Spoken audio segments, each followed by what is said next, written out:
call it a sonic screwdriver, but back in those days they called it the reacting vibrator. So yeah, probably fortunate that story's missing and only the soundtrack exists, but there you go. So. All right, so next up on the next gen, you have the Traveler, okay? Yeah. Played great by Eric Munya. And in that one, certainly I think that Picard just sort of, treated him with great respect, took his advice, like straight off the bat, and did not at all impose his will at all on the Traveler. So certainly, I think that really nicely shows, I think, how Picard would get along with the Doctors, and I think Kirk too. Yeah, that sounds right. Yes, sir. Did you know there are officially licensed comics where Kirk and the Doctor meet? It was like multi-generational, so like multiple generations of Star Trek, multiple generations of Doctor. Oh, It's a very complex story. Did that? I think for the Kirk one, did they have Tom Baker in that? Yeah. Yeah. Actually, I remember seeing a cover for that because they did TNG with Matt Smith. Yeah. And I didn't realize that was actually a comic. I thought it was just like a cover someone had drawn. But Officially licensed. oh wow! So how did the Fourth Doctor and Kirk get along? We've heard about some fiction. They got along great. It was not really.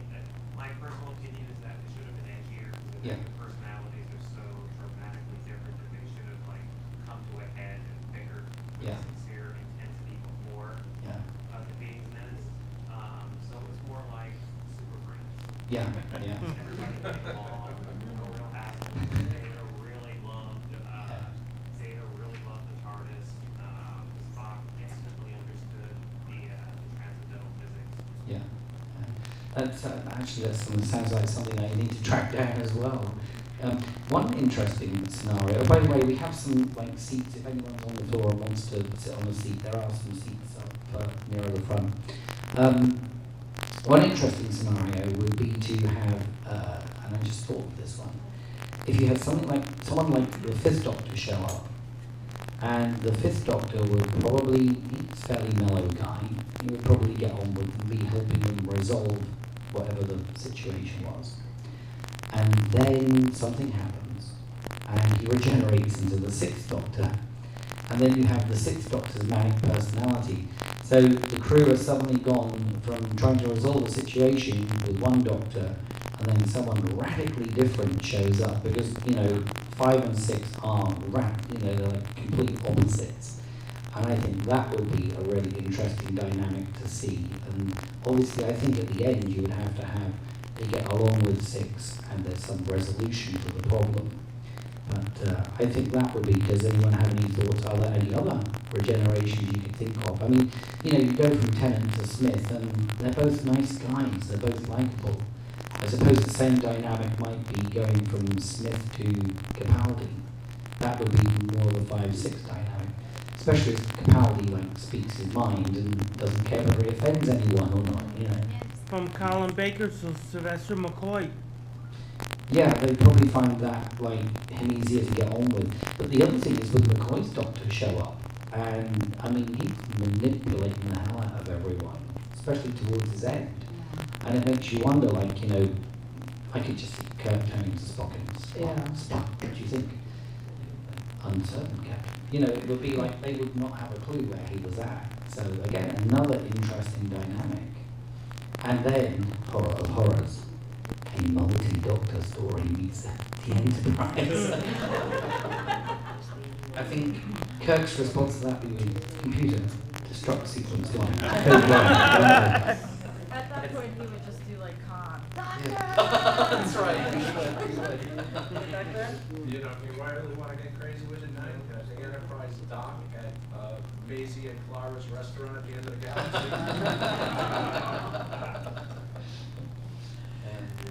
So going back to something that one of the people back there said. So, what do you guys think? Do you think that the majority of the meetings would be maybe a love-hate romance like Q and Picard, or would it be just sort of, taking the sage advice of a wise person, like in some of the episodes? I think, No, you first, then you go. sorry, No, then you're I was good. being stalled. I think both Picard and Kirk did pretty much the same thing towards the end of every episode. They accepted the situation Right. before they resolved it. Instead of trying to truly, completely investigate it, they've accepted it. So whichever doctor they would, whether there was confrontation or there would still be that this is the hand of cards I've been dealt. That's true. And they would move on from there to find out, okay, yeah, we exposed ourselves to this race that doesn't have space flight yet. All right, they'll be fine. We'll move on. I think that's what would happen with all of our captains. Because you also have to realize, I like it's that. not just Picard and Kirk. You also had Cisco and and Janeway and all of those other incarnations where that one aspect turned out to be the same across the entire Star Trek universe. They're about 3/4 of the way through the whole thing, there was an acceptance of the situation. Yeah, true. Yeah. True. Good question. I think in addition to looking at examples of how the Star Trek crews respond to Doctor-like characters, you can look at the flip side, which is how the Doctor responds to organized Very good entities like UNIT. And we were just watching The Magician's Apprentice the other night, where they'd set up the channel, and he never answers the Doctor channel, or he never uses the Doctor channel. So kind of. The scenarios we've been talking about kind of assume that, well, the Doctor would show up on the ship and stay there and they somehow all had to work together. But really what we see in our show is that he kind of uses them when he feels like, helps Yeah. them when he feels like, and then goes off his own way and they don't know where he is. So I think to say that, well, he'd have to stay on the ship and work with them doesn't quite jive with what we've seen, how the Doctor works Yeah. with organizations. No, that's very true. That's a very Or maybe good they point. would have made him president of the universe, like, Like they thought like people they were did Matt Actually, Stewart, I could see president it. of Earth. Capaldi would show up and say, I'm president of the Federation. or something Yeah. like And they're that. like, okay, we're fine with it, Yeah. yeah, we're good. Okay. They thought people were. Yeah, that's right. Yeah, Douglas Adams crossover there. Yeah. So anybody else on any romances which you might have, which you think a doctor and captain would make? Because I really like the romance ones, Yes. like Q and. What would happen if the TARDIS and Enterprise get into a fight? The two get into a fight. Enterprise like, what are you? And then it materialize TARDIS into the holodeck, and TARDIS can't get back together. Yeah. And then you will trap the Doctor on board. But you put him in the holodeck program for Gallifrey and he'd find it, yeah. Well, I think that they'd have to have a lot of slingshots around the sun in order to keep the Wouldn't that be similar to the TARDIS materializing inside of the TARDIS? The holodeck or the Yeah. yeah, good. Well, the other thing is though, the only thing I will say is remember the TARDIS has towed the Earth back into orbit Yeah. without ripping the atmosphere off the surface of the planet and destroying all life. So, Russell T Davis's Guide to Physics. So, and then every time I say that, everyone goes, "Oh, I like that episode." I've had therapy for the last 10 minutes of that episode. Yeah. So anyway, I saw this lady I was here, just wondering what the gentleman. Doctor would do with Kobayashi. Oh, sorry. Then this lady here first. Sorry, and then you, sir, and then you. I was just wondering what the Doctor would do with the Kobayashi Maru test. That. Yeah. What would the doctor do with the Kobayashi Maru Cheat. test? Cheat. I agree. He'd go back in time and make sure that Klingon ships never went to the neutral zone. He'd materialise in the cargo hold, leave some tribbles, and then what would happen is they'd never be in the neutral zone, so he could just rescue the ship. Yes, sir. Just wrapping up the romance one. Yep. You know, I think Picard and Seven would get along perfectly. Because they're both playing, they're both. Oh, sorry, when you said Picard and Seven, my Star Trek brain was switched on. And I was thinking Jerry Ryan, and I'm like, but they're in the same universe. Sorry, Picard will always get Seven, along with Jerry Ryan. Doctor, and Picard, I think will get along with and consistently with the way both their stories are written, particularly the Andrew Carpenter era. Yeah. Was that they're both playing chess and everybody else is playing checkers. Yeah. They're thinking like 4 or 5 steps ahead. And while Picard is more of the philosopher and the diplomat, Yeah. I think the Seventh Doctor has those skills but only uses them when he has to. Yeah, yeah. And the other thing is, I actually think if Troughton's Doctor showed up on Enterprise D, him and Picard would hash it out with the recorder and the penny whistle. I think the third Doctor and Scotty would get along. Scotty could finally fix the dematerialization circuit. Absolutely. Yeah. Oh, I like that. Yeah, that's a good one. Could you give me hours? So another one I wanted to bring up because it's a nice angle. On TNG in the Survivors episode, you meet Kevin Uxbridge, who's a pacifist of special conscience, also very old, and in his one act of complete rage when the alien race killed his wife, he killed the entire race in one thought. And then Picard's thing was, I can't even judge this man. I'm not in the same plane. We just leave him to his pain. Certainly something a lot that the Doctor had to do. Deal with the pain, yeah, or pushing the red button, shaped like the Right. rose, yeah. Right. So the Doctor had to essentially wipe out Gallifrey to destroy the bigger evil, or so he thought.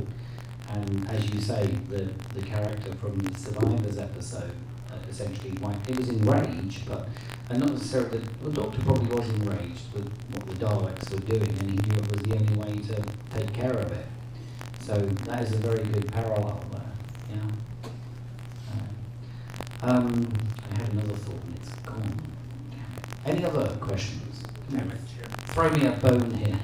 Yes. Yeah, there's a couple back there. The I'm lady. wondering if the crew in the Star Trek universe got to witness the generation. Yeah, the crew.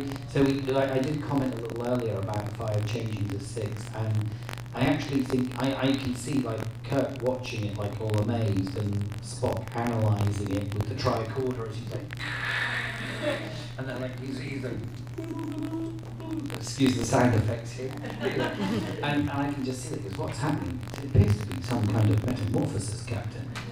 Except if it was done in 1960 Star Trek, the regeneration would be a little more multicoloured. You know, it wouldn't just be like, let's lay William Hartnell down there, flood the camera, get him off, put the other guy down, and let it, put it back in again. Yes, sir. Could you imagine Wilfred Mott wandering around the promenade at DS9? Yeah, I can imagine. Come on, play some Dabo.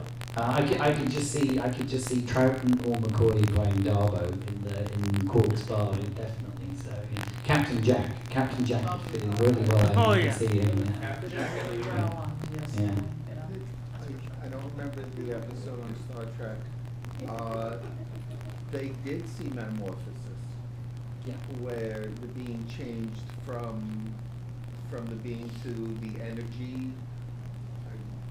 To Oh, that was. There's also McCoy Salt Creature. Do you mean, Yeah, that's do you true. mean The change. the original series one? yeah. Okay, so the original Metamorphosis, it was series that one in was Cochrane? metamorphosis with Yeah, the was that in companion, Cochrane?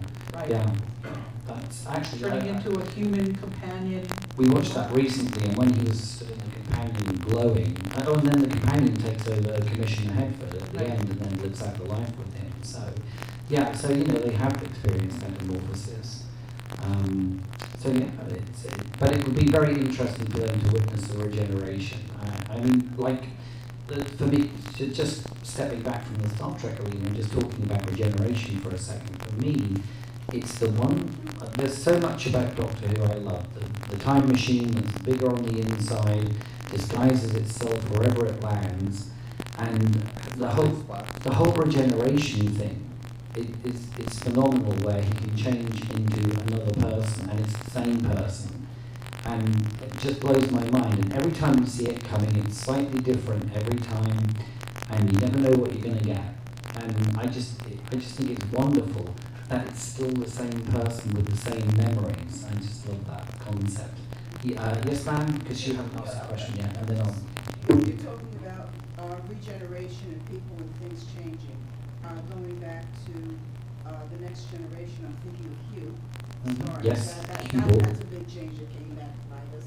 And sort of the one where Worf broke his back. He did have to change a little bit from there. Yeah, no, that's very true. That's very true. I mean, sorry, this gentleman you had a question. I'd like to see McCoy with Captain Jack. He's dead, Jim. Wait a minute. He's not. That would be super. And what would be really fantastic is you can just picture the scene now. There's like Jack's corpse lying out in the sick bay, and McCoy tells to do something. And Nurse Chapel's there, like with her 1960s clipboard, and she's like panting something, and she looks around, and then you see Jack go, and then he gets up off the table and he's completely naked, and the cloth falls away. And Nurse Chapel's like, Jack! She drops it and faints, Jack, is that your phaser? You're happy to see me. Yeah, exactly, yeah. Madness. They would get ready to shoot him out to a Genesis planet, and then they'd be like, oh wait, no, we don't need to.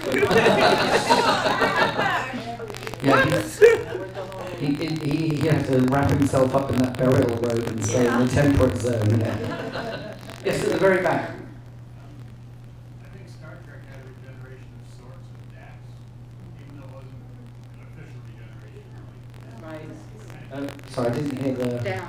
Oh, Dax, yeah. Actually, that's a very good point. The parallels with Dax and the Time Lords, it's like, as you say, there's this thing that passes along to the next one, and they all have the memories, so all of those hosts are still alive. And I actually used to think that when watching it, it's kind of, this is very Time Lordish, because you can have, Jadzia died, but Dax still existed and came back as Ezri with all the memories intact, but also the different personalities. So it was, and the other thing is with the symbiont side of things, one of the things that's always troubled me about regeneration as a scientist is how the Doctor can keep changing height, because you can't add or subtract mass. So theoretically, they should have had 13 actors that were all the same height and roughly the same dimensions, and that never happened. And so it's like, as a scientist, when I try and explain it to myself, then I have to remind myself it's just a television show, as painful as that is. I sort of like, there's this change in mass, but the Dax thing explains that, because you have the symbiont. New host. And the host can be any gender, any size, any shape. So. And they had one a little bit like the Five Doctors when Jadzia met her previous host. Yes, yeah. That actually brought that memory back, and I remember watching that thinking, oh, this is kind of like the Five Doctors, Oh, and then of course, Jadzia Dax had that one host who she tried to forget, like John Hurt. Yeah. Yes. That was it. The War Dax. No. Staying here, and then the Fourth Doctor at the back there. As far as the changing sizes and stuff, one of the things about the show is that the TARDIS is, trying to roll dimension Yeah. in space, and I figure that applies to the Doctor too. Yeah. It's like bigger on the inside or True. bigger on the outside, whatever. Don't talk to Colin about bigger on the outside. There were children here. I know.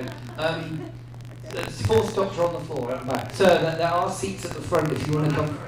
You're comfortable, right? Go ahead. And I was going for Lenny Henry, but Oh, yes, of course, yeah.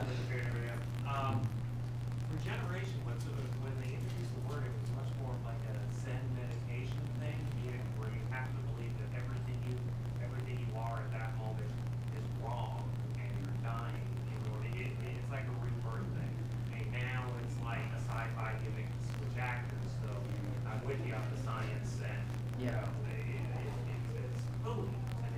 But if they stick with that like Zen Buddhist meditational aspect as opposed to the science or science fiction aspect, that would be great in the world of Star Trek. Yeah. Because that fits right in with the best of G. Roddenberry's vision. Exactly. So if it's more like that, I think it might tune out most people in this room, but I would like it. Yeah, no, I think that's a very good point. One of the things actually last night that Peter Purves mentioned was during the Celestial Toymaker, because William Hartnell was getting ill and obviously couldn't continue in the role. As you may know, in the Celestial Toymaker, the Doctor is rendered invisible for a period of time. And when he came back to visibility, one of the ideas put forward was to have a different actor. So there would not have been renewal or regeneration as such. It would have simply been explained like that, which would have been great because the show would have run for maybe another 2 or 3 years with another actor looking like William Hartnell. But then it would have, if they hadn't have done regeneration, it would have ended. So regeneration really gave them the capacity to continue the show without boundaries. And Star Trek, in terms of continuing Star Trek, I mean, they really had to, without recasting, they came up with the ingenious idea of moving it forward 100 years and having it in the same universe, different crew. And I'm one of the minorities that happen to like the Abrams films for what they are. I don't think they're perfect by any means, but I do like the new interpretations of the old characters. I think all of the cast do a fine job in interpreting those characters. But again, it's not a regeneration as such. Yeah. Sorry, I thought you were applauding like so we get off stage and it's the end of the panel. I'm like looking at them like they're applauding. So I wanna We that follow bad? on what you had just said. One more, and I just have to throw it in here because it's one of my absolutely favorite episodes of Star Trek, and that's Transfigurations, where John Doe, they spend the whole episode